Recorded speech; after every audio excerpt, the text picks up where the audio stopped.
everyone. Are you prepared to uncover the strategies of top HR voices of the country? Welcome back to the We Talk Talent Season 5, your go to guide to decoding the future of workforce. Today, we are super thrilled to welcome Manika Awasthi, Chief People Officer, Compass Group India. Manika is a seasoned HR leader with over 20 plus years of experience in diverse industries, specializing in recruitment, gender diversity, and mental well being. She has led significant initiatives, including the Women Leadership Networks, to champion gender diversity across geographies.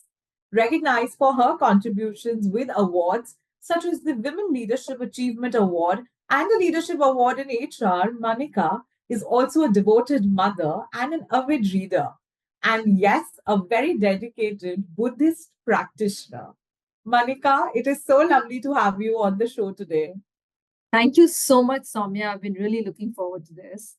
And I hope, through our conversations, we are ready, we are able to generate some food for thought for our viewers. So can't wait for us to begin. Awesome. Thank you so much. I know you already are doing great work, and maybe this is my opportunity and for my viewers to learn more on that.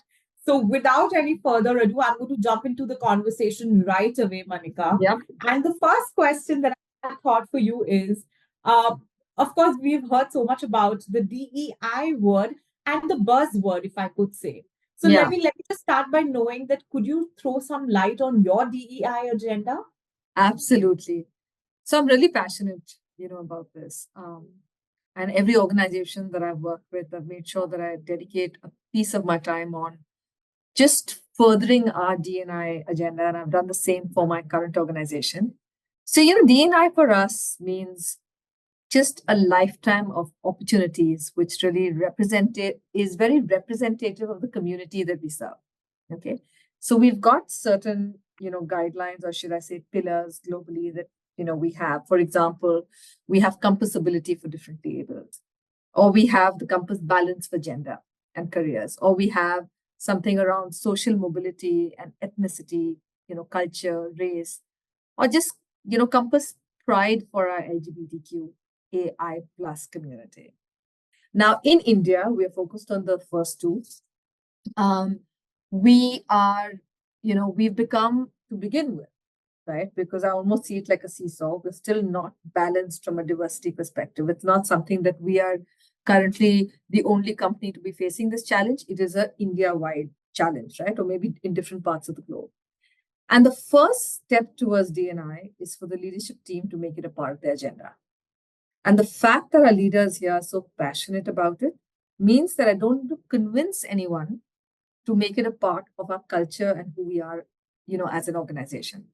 So a couple of things, within that. A, we're very clear that we want to be a balanced organization with at least 30% women, representation by at least FY26, which I think is a great step. And, to promote that, we are going after having some, stepping back to see which are the roles that can be diverse in nature and can be diversity roles, but also making sure that our workplace is truly inclusive, which means that we value people who come in with their unique differences, and being different is okay. That's what we really value, because of course, like we all know how it adds value to the business in terms of diversity of thoughts, ideas, etc. So we're constantly going out to, get more people to join us who are diverse. It could be backgrounds, it could be gender, it could be different challenges that they face. Because when you have people like that who are facing challenges, the more understanding you develop, right, as an organization, to have more empathy towards that. Yeah. So a couple of things. We've got, like I mentioned, very clear diversity goals which have trickled down and people understand the value and the need for it, but also to make it inclusive. We also have a PWD goal. We're actually doing very well on that. We want to become 1% at least should have PWD, not more so as a number, but the fact that the world around us is changing, right? The consumers are changing. They have different needs. The clients are changing. And if we have more people like that within us, with different needs, like I mentioned, we'll be able to service and we'll be able to, just become more consumer ready, as I'd like to call it. So to make it more inclusive, we've got this wonderful practice internally of mentoring. So we've picked up different life stages and different needs that women may have. For example, they want to come up with the workplace challenges to a group of other women because they feel that the needs are different and they can't speak to everybody about it. Interestingly enough, I've got the men participate as well because you can't do this without a particular gender, right? It can't be women for women and men for men. It doesn't work that way. So we mixed it up. So whether it is women in early career stages, or women with early experiences, or someone who's just coming back, from maternity, or someone who's just got married, right? Or someone who's a first-time manager. There are certain nuances, and we want to make sure that we have communities in here where people can actually reach out and seek help, right? So that safe environment, that open environment where it's, we are, wanting to make sure that you have long-term careers with us and we can appropriately guide and mentor you. That's a theme that we have. We're also constantly finding out, saying it's very nice that, a large part of our workforce is our frontline staff, right? And I'm sitting here in an air-conditioned cabin and my needs may be very different, but how do I get to the last mile on the ground? Which means, what is the woman who's serving a client in, a remote location in Rajasthan have as needs? And how do I hear that? And for her, it could be that, what, my safety shoes are not, they're made for male feet. And I wouldn't know that until I go out and find out. So all of our attempts is to get to the last mile, to understand and hear and listen more there, which I think is the first step towards inclusivity in the first place. We have wonderful stories, Soumya, within of women who are, have come from very small cities, right? Where the fact that they may have, a divorce is a huge taboo. And for them to be able to stand on their own 2 feet, fight against their villages and society and parents, and actually go to a new city.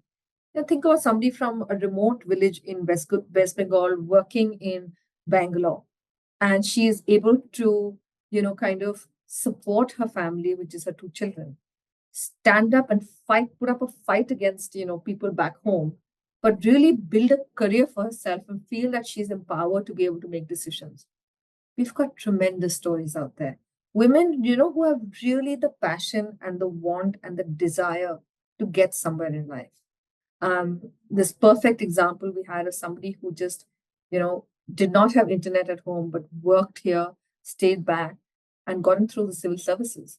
And I am just blown away because she comes from a village where she's the first woman who stepped out to work in a corporate. And they've stopped talking to her because she's done that.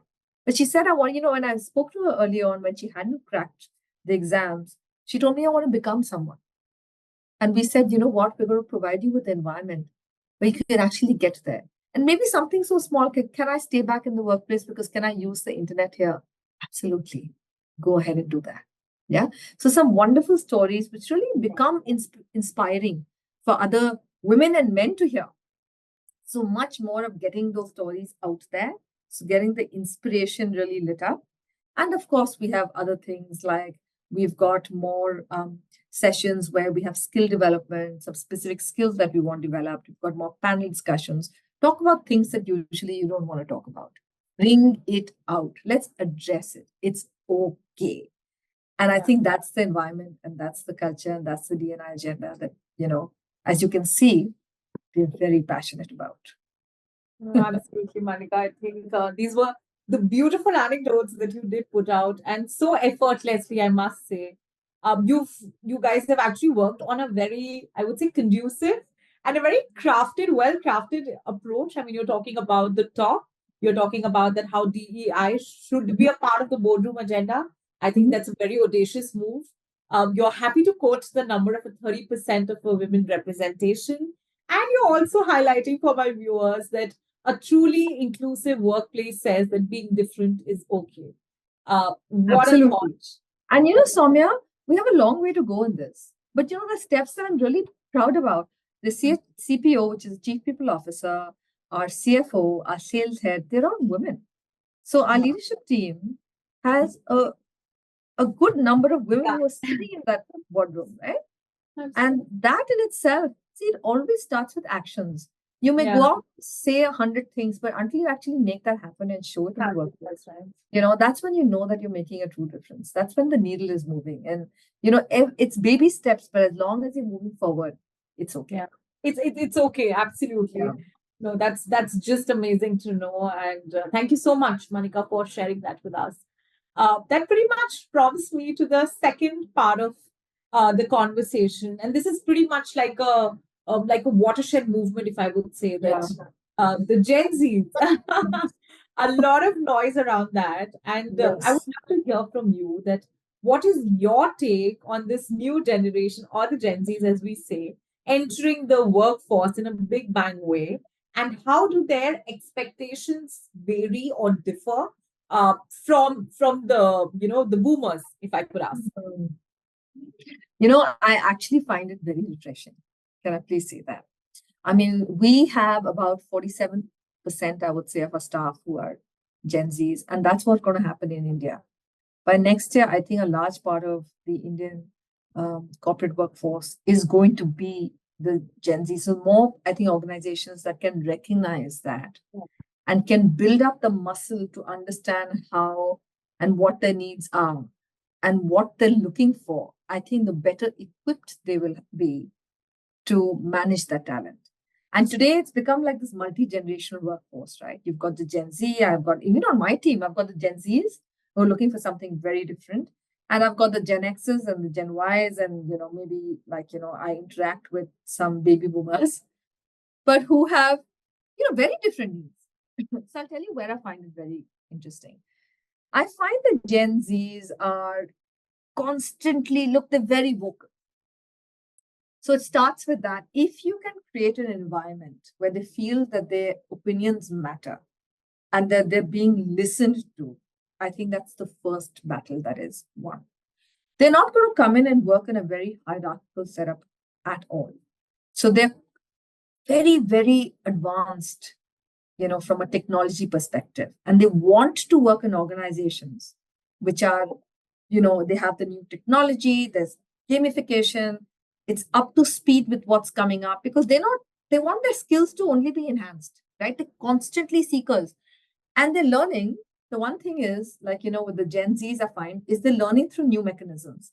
There's this information which is being bombarded from different places, and they're very well adapt to be able to deal with the soaking in of that information. They're far more advanced in knowing what's happening in the world out there than I think that, we can kind of cope up with, because they see the world very differently than what we saw the world, right? They've got a risk-taking ability that I think most of us don't have. Like the generation that our families and our parents came from was far more conservative than the risk that we have and what I see in the Gen Z, generation. So they're constantly innovating. They're innovating and they're not shying away to say, let's disrupt. So you need to have an appetite to be able to fuel that need of theirs to constantly ideate. Yeah. They're also on this path to constantly learn, like I said. Yeah. So your culture needs to be learning oriented, right? Because if they come in and they get bored with everything being plain Jane, with very bureaucratic setups, they're going to be like, this place is not for me. They look at careers very differently, right? You'll find new concepts like moonlighting, etc. But from the careers, they don't want the traditional hierarchy. They're like, I'm working in one department. Can I have this lattice type, careers where next can I go this way? And what else is happening there? And can I work on multiple projects? And I may not be from HR or IT, but there is a project that will impact the company, and I can jump onto that. So there is this huge hunger, right? Yeah. Which they have, and you need to constantly be fueling it. There are also needs of flexibility is high. And when I say flexibility, nowadays I'm finding, like, for example, they may say that, you know what, I don't value your car lease, but I value a gym membership. So in terms of benefits, like, I do value the fact that having a well harmonized life is important for me. So where is that flexibility that you have in terms of the way we work? Like, I may want to work from home. I may want to work flexi. I may want a company where, you know what, I love to travel and somebody else has these vacations and leaves that are going to lapse. Can they donate to me? It's new age. Some companies have been able to do it, some companies haven't. But there is a technology for us to be able to do it. So they want companies to think differently based on what they need. So I see this huge shift that is happening. You will find that what I love is that they're not scared. Yeah, they are the true entrepreneurs. There's a lot of they will sit in a meeting with very, very senior leaders and open the mouth and share the point of view and share it fearlessly. Absolutely. And by the way, they also love this whole concept of reverse mentoring. So when you pair them up with a leader, they love the opportunity to work with someone senior, but they love the opportunity to tell them what's happening around, right? And for the leader to say, wow, I mean, if you're traditional and you're like, why should I listen to this new age kid who's as old as my child to come in and tell me what's happening out there? That's correct. That boat has already left, right? Because the new age is that they will tell you what's happening, and all of us need to be the seekers and the curiosity to find out what's happening. So that's the shift that I see in just plain terms of what I see around me. Yeah. I think that's very helpful for my viewers. I think a lot of leaders grapple today to kind of, balance this equation of the Gen Zs and the boomers, but you very beautifully covered on it. And Manika, it kind of, takes me back to the first part of the conversation where you said that you have a very diverse workforce. Yes. And I think one of the bigger burning trends that I'm sure the viewers would love to know, a lot of leaders are talking about, is your employee engagement strategy. I mean, that stands the test of time irrespective. And let me ask you that, how are your employee engagement strategies, and especially when we talk about the remote and the hybrid work setups? I think who better than you to answer this one for us? Yeah. Engagement is very different from entertainment. Engagement is, a lot of people think of engagement and they think of what's the next team building activity that we can do. But if you truly want to engage with your employees, then we need to have a work experience, for them that really caters to their needs. Yeah. Now, when people decide to take up certain jobs, right, there are some things like remote working or working in office that become a part and parcel for it, right? So, for example, if I'm a chef today and I'm working at a client site, then I can't work from home. True. But if I'm a finance executive today, right, or I'm doing comp and ben as a specialist, and there are days when I, have certain priorities which are burning, I absolutely can work from home. So our philosophy is very simple. But for that same person who can't afford to work from home and is a chef, to have other things that I give them. For example, if you're a frontliner and you have no place to stay and you've come from another city, is there an accommodation that we have that I can provide? Or is there a better health insurance package that I have? Or, is there food which is a hygiene factor that you want absolutely to be sorted out? You don't have to worry about it when you go back home. Or if I'm a white collar employee, because I am required, then can I be flexible, on days when I need to be flexible? Yes, it's very need based. And I can't afford to go back home and exercise because of just how busy I am. Is there a Zen room that we have in our office, which is a meditation room for when I'm really tied down to go in and relax? Yes. And on Fridays, can we have Zumba in the workplace? Yes. Go on and exercise for an hour, right? And so, it's really about making a strategy really for the audience that you're speaking to, right? For my HR team, they're always coming to see where's the next happening place in town that we can chalk down and say, that's where we should go out together. Wow. It's a great way to engage and for us to hang out and to build a community and to build trust, within ourselves. I'm like, sure, absolutely. Yeah. Same HR team may say, you know what, we've just finished a con cycle. Everyone is so tired. We don't want to watch a movie. We just want to go out and maybe play, get out in the sun. And I'm like, sure, let's go to the biodiversity park and can we do 1 hour of playing football, all of us? Yeah. On a particular day, and then come back to work and work. That's flexibility. And that's exactly what we've done. And it works because the younger generation is happy. All generations seem to be happy. You don't want to play football. You can sit there and you can just take in nature. Yeah. Or you can have a little side group where you're playing a board game. But it's, really meeting your needs. So, and there's small things that you need to do to make, people feel engaged. And it's how you treat them and how you make them feel. I'll give you a very small example from Yeah. yesterday's. It was a team member's 25th wedding anniversary. He didn't tell us. We found out on the day of the anniversary, that is 25. He asked me for leave. I'm like, sure. And I didn't know why. And the next morning, I realized that it's 25th. And we sent him something to his house, a big bouquet of flowers from the team. And he was so taken aback. He sent me a message at night to say, how much it meant to my wife and me that you all remembered and you all just, we didn't have to celebrate, that you sent something to us. It was so tiny, but I could feel the emotion. I could feel the emotion when we do a baby shower for someone. Yeah. Right? Or when there is a man on the team who's had a baby and we're like, we're coming over to meet the baby. I mean, we're going to celebrate you as well. It doesn't matter whether you're a woman or a man. That's how we engage with our people. And I think that's what makes the journey so beautiful and so precious for our people. Certainly. It just trickles down to all those moments that matter for your workforce. And I think it's a beautiful narration that you did it for us, Manika. Thank you. Thank you for that. Thank you. Now, pretty much, I move to the last part, and I would love to hear from you on this one. And this is pretty much like a challenge sharing that could you highlight maybe the top two TA challenges, if I would say, that you face in the space of the TA, and maybe the strategies that you use to overcome them? So that's going to be a great value add to the viewers. So I'll tell you one or two challenges, right? First of all, I don't think that the war of talent is over at all. When it comes to certain hot skills and specialist skills, I do mass hiring for our frontliners. Even there, while we may be a billion people and more, when it comes to hiring and finding people, I still find that there are shortages. So, somewhere the two are not speaking to each other. Right. And this is real. This is the reality.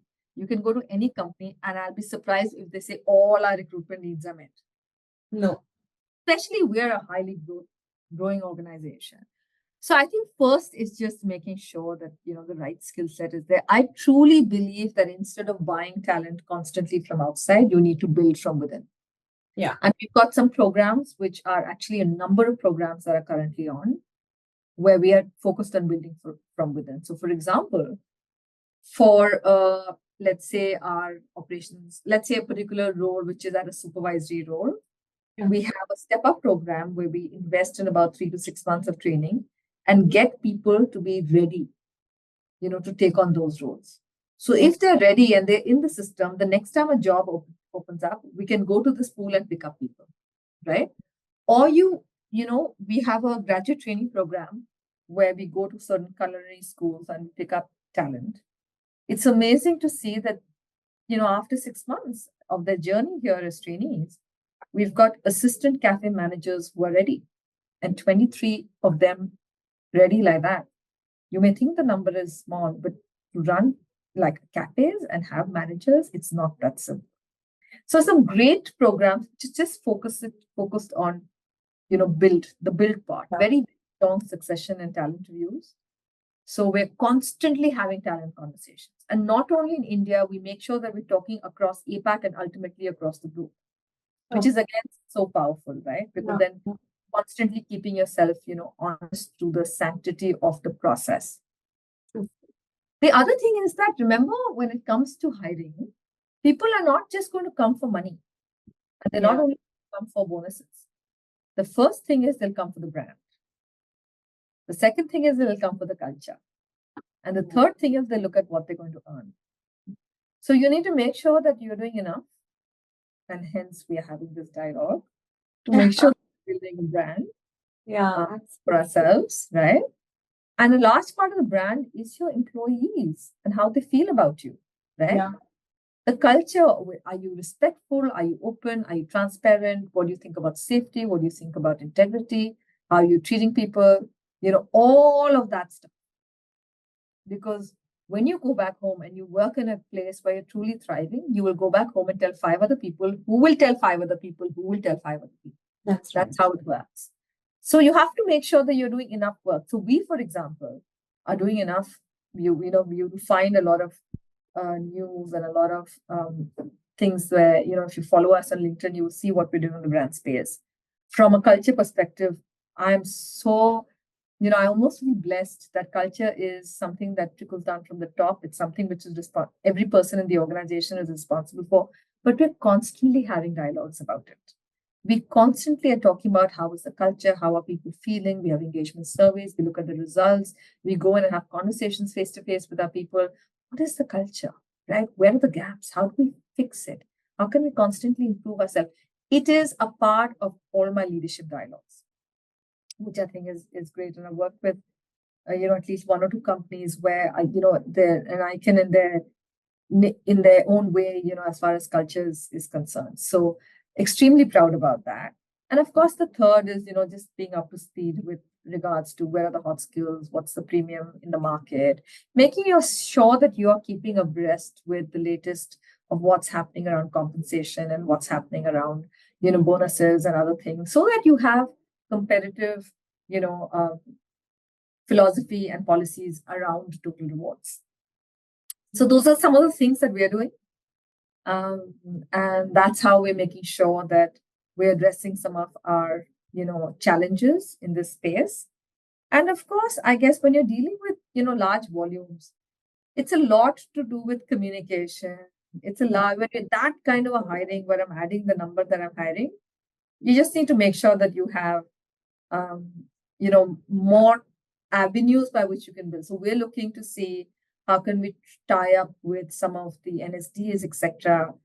We just launched a skill center, and we've had our first offsite skill center where it's a standalone training, division, not a division, but a training. How should I even say it? It's a center, training center, where people are getting skilled, right? And we want to make this more large scale. But those are some of the things that we've been trying to be proactive with. It's a journey. But at least we're on the journey. So Absolutely. that's great. I think that's highly applaudable that you guys have such a strong framework, but even a stellar vision. I think these are one of those conversations, Manika, where I see a beautiful integration of the vision and the mission. Soumya, one of the most important things I forgot to mention Yeah. about the Gen Z and about the brand and all of that. We're a purpose-led organization. Yeah. So we have a purpose which we're trickling down and which everybody has access to.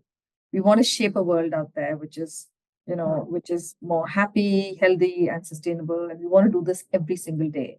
Absolutely. It's a very powerful. It starts with our people. So we want our people to be happy, healthy, and think about sustainability before we make sure that our clients are and our consumers are and everyone else, right? So that's what keeps us going. There's a larger purpose of why we exist as a company. And that, to me, being purpose-led is very, very inspiring for the Gen Zs and even for people who are prospective employees in the company. Absolutely. I think it goes to the end of the equation. So doing that. Fantastic. Thank you so much, Manika. This has been such a lovely chat.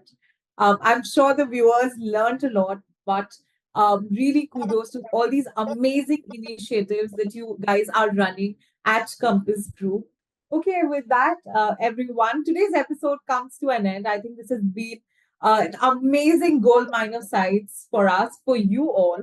I had a lot of takeaways, and I hope you really did. And this has been absolutely fantastic to be in conversation with Manika. Thank you so much for joining us on the We Talk Talent series. We're going to come back very soon with yet another top leadership voice from the country. On that note, thank you so much and have a fantastic day ahead.